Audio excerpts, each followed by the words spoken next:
ایک بزرگ گزرے ہیں، بعض کہتے ہیں کہ یہ صحابی ہیں مالک بن صغیر، ایک اور صحابی ہیں ریاح القیسی۔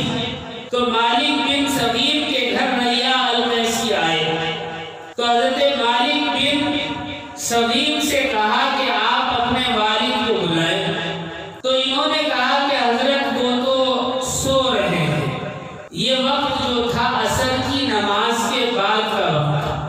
تو ریاح القیسی نے کہا کہ عجیب بات ہے، عصر کے بعد بھلا یہ کون سے سونے کا وقت ہے، یہ سونے کا وقت تو نہیں۔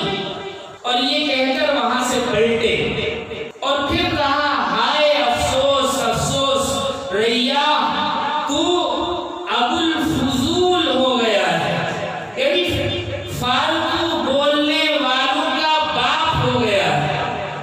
اور پھر ریاح القیسی نے کہا کہ تجھ پر لعنت، تو نے ایسی بات کیوں کہی جس کا کوئی مطلب ہی نہیں تھا، بلا وجہ ان کو نشانہ بنایا، ان کو برا بھلا کہا، اب تجھے سزا ملے گی۔